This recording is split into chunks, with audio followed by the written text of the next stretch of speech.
본문 말씀 사도행전 9장 26절에서 31절입니다. 26절입니다.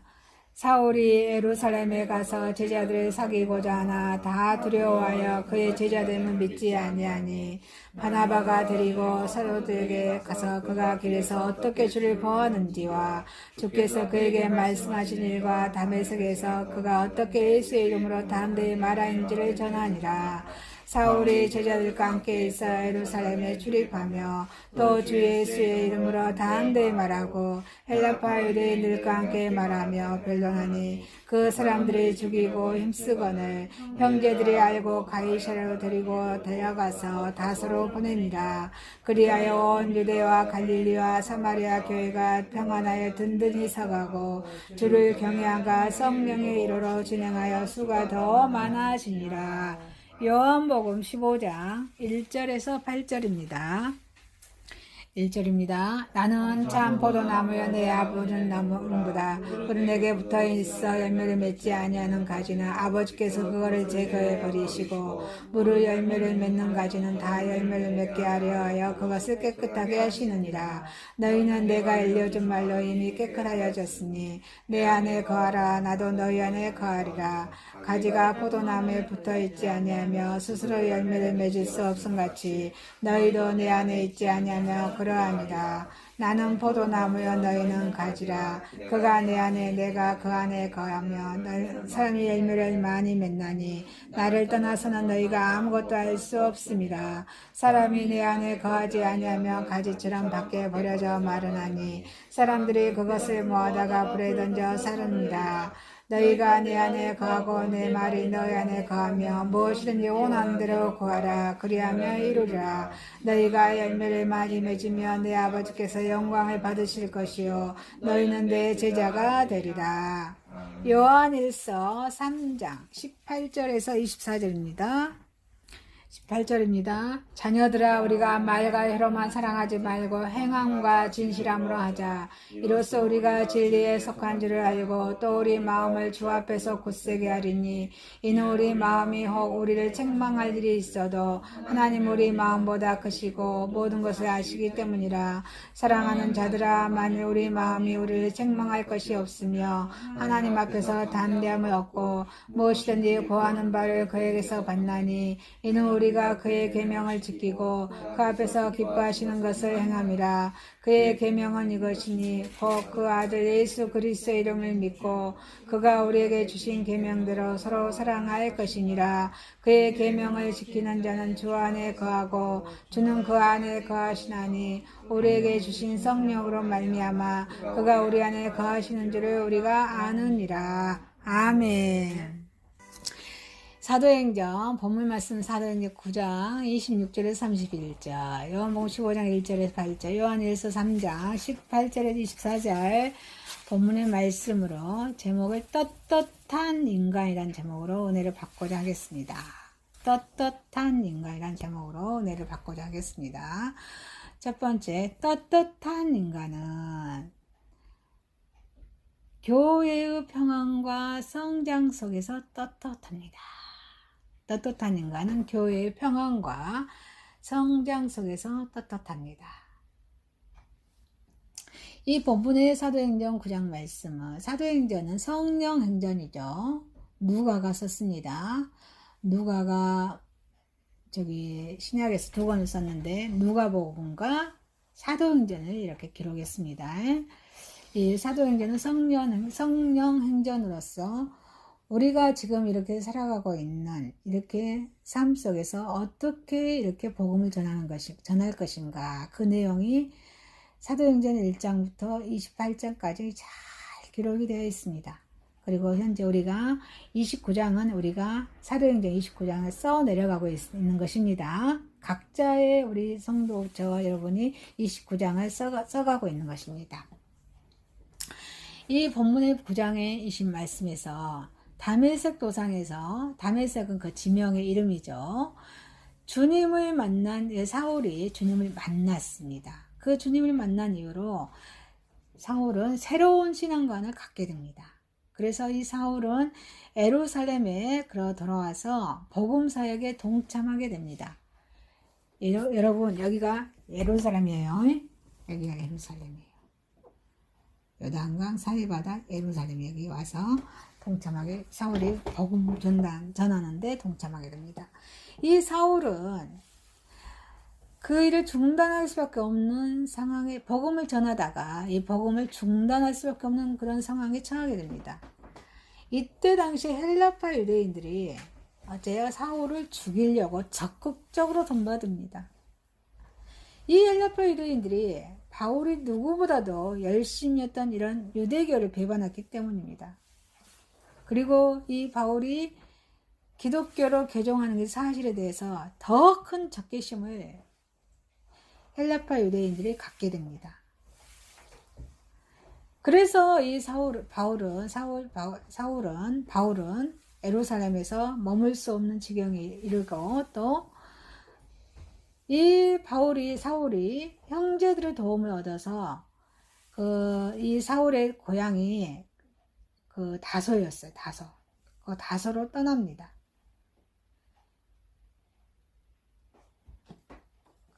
그래서 그때 이 바울과 그 때를 같이 하여 모이는 교회는 이 교회는 모처럼 그 평안과 성장의 기쁨을 맛보게 됩니다. 이 바울로 인해서요. 그래서 이 떳떳한 인간은 교회의 평안과 성장 속에서 떳떳할 수 있습니다. 자, 우리는 교회는 늘 말씀하시죠. 모이는 교회와 흩어지는 교회가 있다. 에클레시아 교회는 열심히 우리가 성령의 감동으로 기쁨과 평안을 하나님께 올려드리고 교제하고 떡을 떼고 또 흩어져서 디아스포라교에 또 흩어져서 우리는 어때요? 각자의 삶의 처소에서 친구들 만나는 장소에서 또 문화생활하는 장소에서 또 사업장에서 어때요? 예수 그리스도의 향기로 살아갈 줄 믿습니다. 이 떳떳해야 합니다. 그래서 교회의 평안과 성장의 원인은 31절에 말씀해주고 있습니다. 그리하여 온 유대와 갈라리아와 사마리아 교회가 평안하여 든든히 서가고 더 수가 많아지더라. 여러분이 머무는 사업장, 여러분이 머무실 수 있는 가정, 여러분이 교제할 수 있는 문화공간 어째요? 하나님의 사람의 수가 점점 많아지더라. 31절 이렇게 말씀하고 계십니다. 그래서 온 교회가 평안을 누림과 더불어 성장해 가는 모습을 그리는 말씀입니다. 우리는 이 전절에서 사울이 다소로 떠나는 장면을 30절에 기록하고 있습니다. 이를 사울의 다소로 가는 그런 가서 교회 평안의 이유라고 생각할 수도 있습니다. 사울이 갔기 때문에 교회 평안해졌다라고 생각할 수 있습니다. 그러나 그것은 잘못입니다. 유대인들의 교회를 핍박하고 사울을 어때요? 죽이려고 한 것은 사울 개인에 대한 원한 때문이기도 하겠지만 그것보다는 원천적 뭐에 대한 원한이었을까요? 그리스도의 복음 자체에 대한 그런 원한 때문이라고 보는 것이 더 타당하다고 하겠습니다. 우리는 교회의 평안과 성장의 원인을 다른 곳에서 찾아야 합니다. 떳떳한 인간은 교회의 평안과 성장 속에서 떳떳합니다.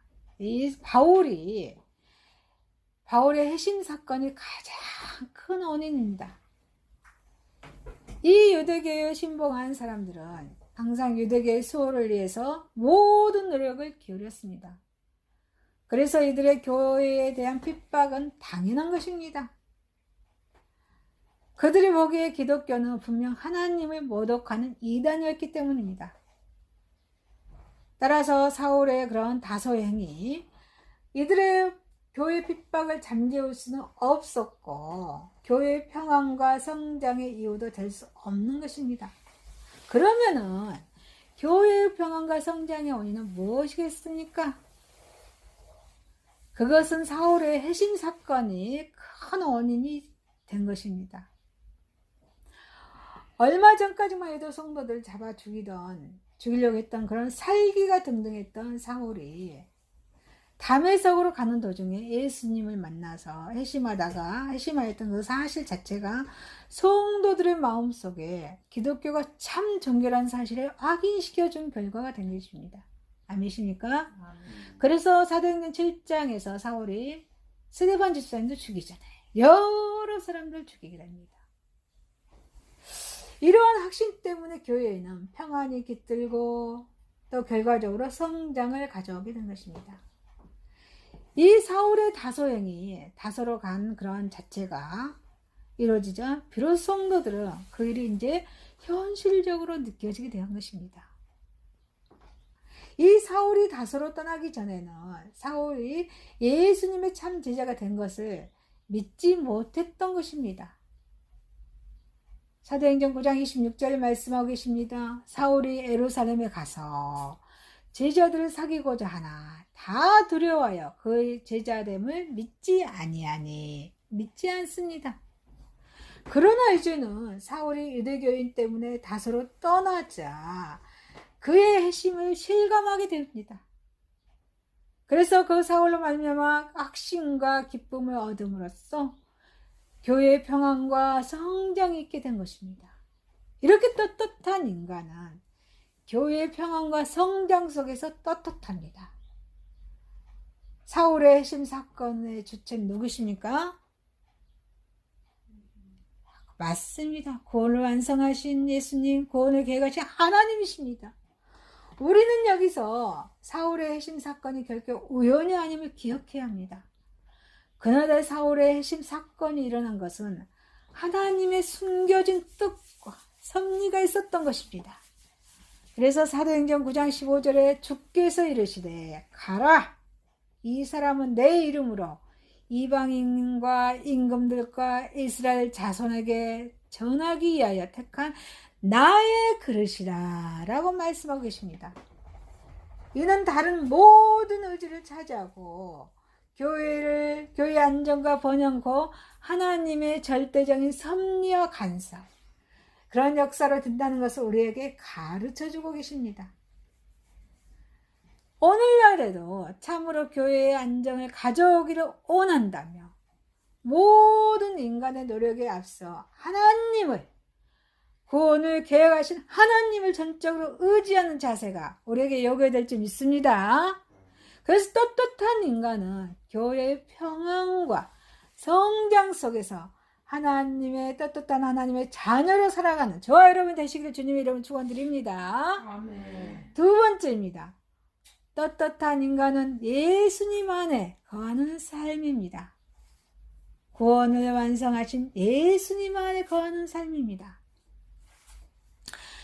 요한복음은 하나님의 자녀로 오신 예수님에 대한 말씀을 기록하고 계십니다. 21장으로 기록되어 있죠.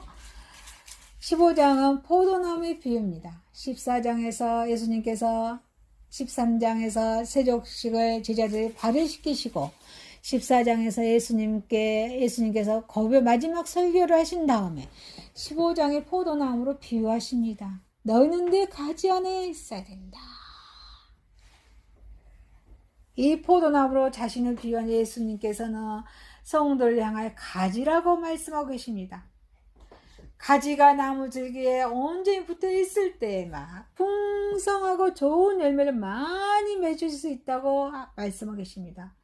예수님 안에 거한 성도에게는 자연히 좋은 신앙의 열매와 아름다운 열매를 기대할 수 있다는 것입니다. 그래서 저와 여러분 궁극적인 신앙 목적은 늘 예수님 안에 거하는 신앙이 되어야 될 줄 믿습니다. 그리고 그래야 많은 열매를 맺을 수 있는 것입니다. 그 가지 자체로는 아무리 애들 쓰고 노력해도 열매를 맺을 수 있어요, 없어요? 없습니다. 뿌리로부터 올라온 영양분을 줄기를 중심으로 하여서 가지로 전달할 때 잎도 피고 열매도 맺을 수 있습니다. 이 가지를 엄밀하게 이야기하자면 열매를 매달고 있는 역할만 할 뿐입니다. 이 말은 철저하게도 가지 혼자서 열매를 맺을 수 있어요, 없어요? 없다는 뜻입니다. 가지는 나무 줄기에 붙어 있을 때만 생존이 가능합니다. 그렇죠? 그렇죠? 줄기에 붙어 있지 아니한 가지는 이미 그 나무의 구성원이 아닐 뿐더러 죽은 가지나 맞습니다. 죽은 가지나 마찬가지입니다.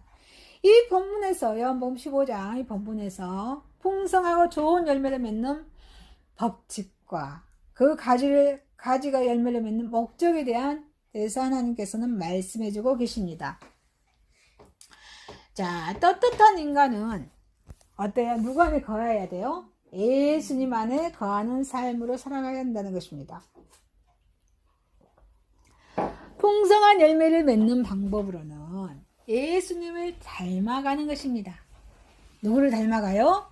예수님을 닮아가는 것입니다. 첫 번째, 예수님 안에 거한다는 것은 예수님을 닮는 생활을 말합니다. 고난의 십자가를 지고 부활의 승리를 선포하신 예수님의 삶의 최우선 자리에, 예수님의 삶의 최우선 자리에 모시고, 우리의 최우선 자리에 모시고 그분의 가르침을 우리 실생활에 적용시키는 것입니다. 모든 것이 예수님 때문이며 예수님의 이름으로 시작하여 예수님의 이름으로 하루 일과를 끝맺는 것입니다. 그리스도를 닮은 자를 그리스도인이라고 합니다. 초대교회 때 안디옥 교회 성도들은 진정한 그리스도인이었습니다. 사도행전 11장 26절입니다. 만남에 안디옥에 데리고 와서 둘이 교회에 1년간 모여있어 그 무리를 가르쳤고 제자들이 안디옥에서 비로소 그리스도인의 걸음을 받게 되었더라. 그들은 어디를 가든지 예수님의 모습과 예수님의 향기를 피웠기에 안디옥 그런 주민들이 그들을 향해 그리스도인의 호칭을 붙여 주었습니다. 안디옥 교회 성도들에게는 예수님의 형상을 이방인들이 똑똑히 보았던 것입니다. 예수님 안에 거하는 자는 이렇게 남에게 인정받는 자입니다. 아멘이십니까? 예수님 안에 거하는 자는 남에게 인정을 받습니다. 무화과 나무가 사과 열매를 맺을 수 없듯이 예수님 안에 거한 성도가 예수님과 다른 행동을 할 수 없다는 것입니다. 떳떳한 인간은 예수님 안에 거하는 삶입니다. 풍성한 열매의 결과입니다. 하나님의 영광을 받습니다. 그래서 9절에 말씀하고 계십니다. 9절에 너희가 과실을 많이 맺으며 내 아버지께서 영광을 받으실 것이요. 이 그리스도인의 신앙의 목적인 누구에게 영광을 돌리는 것입니까? 하나님께, 구원을 계획하신 하나님께 영광을 돌리는 것입니다. 하나님께서 인간을 창조하신 본뜻도 하나님 자신이 영광을 받기 위한 목적입니다. 우리 성도의 풍성한 열매는 오직 구원을 계획하신 하나님께 영광이 됩니다. 열매와 이렇게 알찬 수확은 우리 농부들의 기쁨입니다. 그리고 보람입니다. 마치 자식의 성공이 아버지를 영화롭게 하는 그런 이치입니다. 성도는 생활에 빗댄 열매로서 하나님께 영광을 돌려야 될 줄 믿습니다. 만약 그렇지 아니할 때는 농부이신 하나님께서 그 가지를 잘라버리신다고 구원을 완성하신 예수님을 말씀하셨습니다. 요한복음 15장 2절에 무릎 내게 붙어 있어 열매를 맺지 아니하는 가지는 아버지께 그것을 제거해 버리시고 무릇 열매를 맺는 가지는 더 열매를 맺게 하려 하여 그것을 깨끗하게 하시느니라. 이렇게 떳떳한 인간은 예수님 안에 거하는 삶입니다. 예수님의 제자가 됩니다. 아멘이십니까? 예수님의 제자가 되는 것입니다. 8절에 너희가 과실을 많이 맺으면 너희가 내 제자가 되리라. 예수님의 제자가 되는 것입니다. 아멘이십니까? 이 말씀에 비춰본다면 예수님의 제자는 12명에 국한된 것이 아닙니다. 예수님의 12제자가 베드로, 안드레, 야고보, 요한, 빌, 바돌로메, 도마야, 다데오, 시몬 12명 제자입니다. 이 12명에 국한된 것이 아닙니다. 누구든지 풍성하고 좋은 열매를 맺는다면 다 누구의 제자예요? 예수님의 제자라고. 예수님의 제자라고. 여기서 예수님 구원을 완성하신 예수님께서 말씀하고 계십니다. 성도는 베드로를 부러워할 필요가 있어요, 없어요? 베드로를 부러워할 필요가 없습니다. 사도 바울을 부러워할 필요가 있어요, 없어요? 없습니다. 왜냐하면 왜일까요? 우리도 좋은 열매를 많이 맺기 위해서 예수님의 제자가 되는 축복의 길이 제시되었기 때문입니다. 아멘이십니까?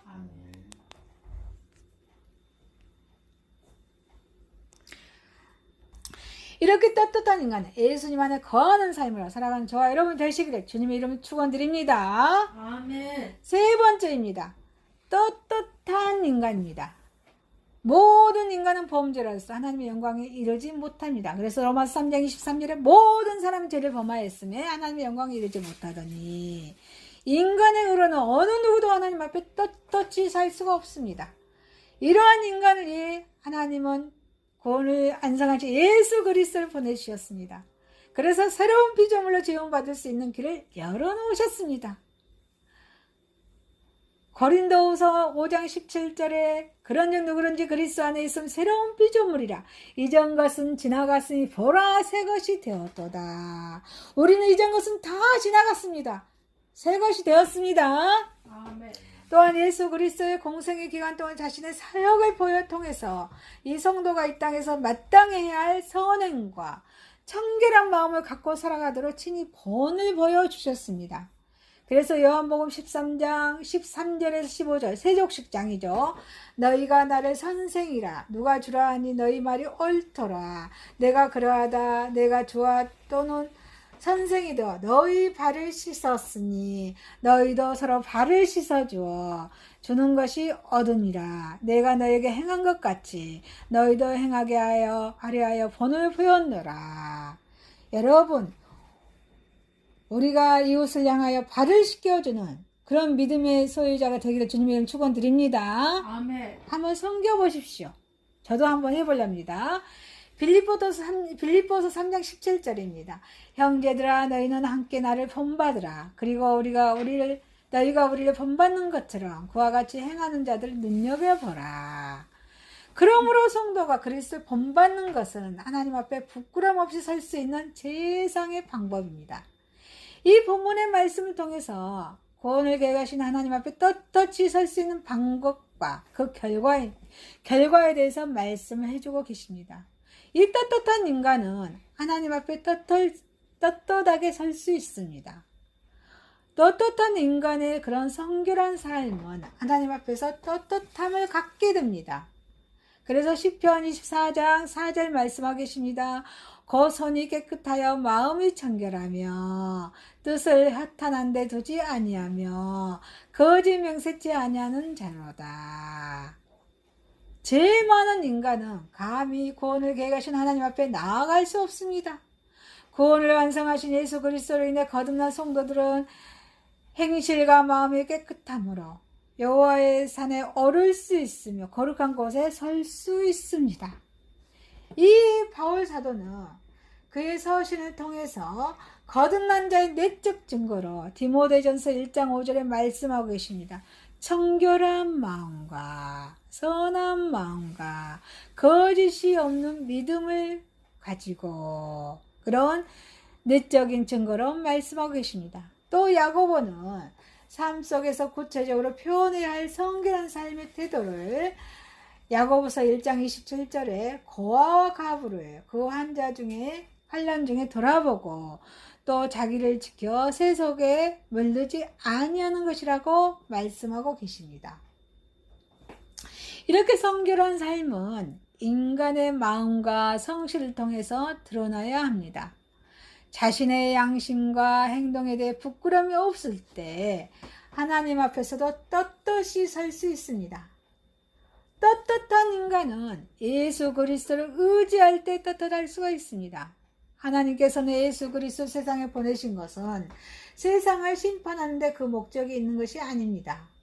예수 그리스도를 통해서 구원받게 하려는 데 있습니다. 아멘이십니까? 아멘. 요한복음 3장 17절 말씀하십니다. 하나님이 그 아들을 세상에 보내신 것은 세상을 심판하려 하심이 아니요 그로 말미암아 세상이 구원을 받게 하려 하십니다. 하나님의 계획은 이렇게 보잘것없고 쓸모없는 인간이지만 의인으로 앉혀주시고 하나님의 자녀를 인정해 주시는데 궁극적인 그 뜻이 있습니다. 하나밖에 없는 우리 예수, 독생자 예수 그리스도를 아낌없이 내어주셔서 모든 인간의 죄를 담당하시킴으로 도말해 주셨습니다. 이 은혜가 있기에 우리가 예수님의 자녀로 하나님의 자녀로 우리가 믿음의 생활을 하는 것입니다. 아니십니까? 아멘. 이렇게 구원자이신 예수 그리스도에 대한 믿음이야말로 하나님께서 허락하신 구원에 대한 확실한 근거가 되는 것입니다. 믿음으로 하는 구원으로 말미암아 하나님 앞에 그의 자녀로 하나님의 자녀로 떳떳이 살 수 있습니다. 떳떳한 인간은 형제를 사랑할 때 떳떳할 수 있습니다. 아멘이십니까? 아멘. 사랑할 때 떳떳할 수가 있습니다. 그래서 내 이웃을 내 몸과 같이 사랑하라. 마태복음 22장 39절에 내 이웃을 내 자신과 같이 사랑하라 하셨으니 이 말씀 하나님을 사랑하라는 첫째 계명과 이 구약의 율법보다도 요란 예수님께서 주신 새 계명입니다. 내 몸과 같이 사랑하라. 하나님을 사랑하고 이웃을 사랑하라는 말에는 하나님에 대한 수직적인 관계와 숫자가 오십시오. 수직적인 관계와 이웃을 사랑하는 수평적인 관계에 대한 정의가 포함되어 있습니다. 하나님을 사랑하는 자는 당연히 형제도 사랑해야 될 줄 믿습니다. 하나님은 사랑하나 형제를 미워하는 것은 계명을 어기는 것입니다. 새 계명을 받은 저와 여러분은 하나님을 사랑하듯 형제도 사랑해야 합니다. 요한일서 4장 20절 21절입니다. 누구든지 하나님을 사랑하노라 하고 그 형제를 미워하며 이는 거짓말하는 자니 보는 바 그 형제를 사랑하지 아니하는 자는 보지 못하는 바 하나님을 사랑할 수 없느니라. 우리가 이 계명을 주께 받았으니 하나님을 사랑하는 자는 또한 그 형제를 사랑할지니라. 그리스도 안에서 서로 사랑할 때 즉 계명대로 행할 때 더욱 떳떳하게 하나님 앞에 설 수 있습니다. 떳떳한 인간이 하나님 앞에 떳떳한 자가 될 때 우리는 받을 축복입니다. 떳떳한 인간은 하나님 앞에서 떳떳할 때 기도는 쉽게 응답됩니다. 22절입니다. 무엇이든지 구하는 바를 그에게 받나니. 기도의 의미는 하나님과 친밀한 영적인 교제입니다. 아멘이십니까? 아멘.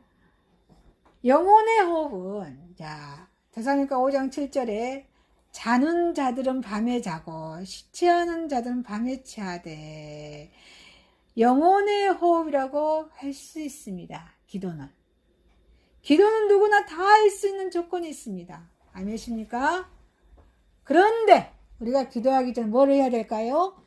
회개 기도를 해야 됩니다. 회개가 요구가 됩니다. 회개 기도가 요구됩니다. 역대하서 7장 14절입니다. 내 이름으로 일컫는 내 백성이 인간의 악한 길에서 떠나 스스로 낮추고 기도하여 내 얼굴을 찾으며 내가 하늘에서 듣고 그들의 죄를 사하고 그들의 땅을 고칠지니라. 여기서 땅은 뭐예요? 내 심령을, 내 마음을, 내 제약된 심령을 고백하며 고쳐주시겠다 이 말씀입니다. 하나님의 뜻대로 하는 것이어야 합니다. 하나님의 뜻대로 하는 것이어야 합니다. 그럴 때 떳떳합니다. 요한복음 9장 31절의 소경장이죠. 하나님의 죄인의 말을 듣지 아니하시고 경건하여 그 뜻대로 행하는 자의 말은 들으시는 줄을 우리가 아나이다. 하나님의 뜻대로 하는 자의 기도를 하나님께서 들으신다 말씀하고 계십니다. 자, 솔로몬의 경우를 보십시다. 솔로몬의 기도는 하나님의 뜻에 합한 기도였습니다. 그래서 솔로몬의 기도에 하나님은 구하는 것 이상으로 허락하셨습니다. 우리가 본문 한번 찾아보겠습니다. 열왕기상 3장 7절에서 14절입니다. 같이 합독하십니다. 나의 하나님 여호와여, 주께서 종으로 종의 아버지 다윗을 대신하여 왕이 되게 하셨사오니 종은 작은 아이라 출입할 줄을 알지 못하고 뜻하신 백성 가운데 있나이다. 그들은 큰 백성이라 수요가 많아서 셀 수도 없고 기록할 수도 없사오니 누가 주의 이 많은 백성을 재판할 수 있으리까. 듣는 마음을 종에게 주사 주의 백성을 재판하여 선악을 분별하게 하옵소서. 솔로몬이 이것을 구하고 그 말씀이 주의 마음에 든지라. 이에 하나님이 그에게 이르시되 내가 이것을 구하였더라. 자기를 위하여 장수하기를 구하지 아니하며 부를 구하지 아니하며 자기 원수의 생명을 멸하지도 아니하였고 오직 성사를 듣고 분별하는 죄를 구하였으니 내가 네 말대로 하여 내게 지혜롭고 충만한 마음을 주노니 내 앞에도 너와 같은 자가 없었거니와 내 뒤에도 너와 같은 자가 없으리까. 내가 또 내게 구하지 아니한 부귀와 영광도 내게 주노니 내 평생의 왕들 중에 너와 같은 자가 없을 것이라. 네가 만일 내 아버지 다윗의 행같이 내 길로 행하며 내 법도와 명령을 지키며 내가 또 내 나를 나를 기쁘게 기쁘게 하리라. 아멘. 자, 이 똑같은 말씀의 본문이 또 있어요. 역대하서 1장 7절에서 12절에서 같은 본문의 말씀입니다. 그래서 하나님께 합한 기도를 하나님을 기도 드렸더니 그 이상으로 하나님께서 허락하셨다의 말씀입니다. 초대교회 성도들의 뜨거운 합심 기도는 성령님의 임재뿐 아니라 또 온 세계 전 세계 복음이 전파되는 놀라운 결과를 가져왔습니다. 떳떳한 인간은 하나님 앞에 떳떳한 신앙인의 기도가 반드시 떳떳한 우리 성도들 기도가 반드시 응답된다는 것입니다. 인간의 지혜로는 알 수 없는 축복도 함께 받으시길 저와 여러분 주님의 이름으로 축원드립니다. 아멘. 말씀을 마치겠습니다. 떳떳한 인간은 교회의 평안과 성장 속에서 떳떳합니다.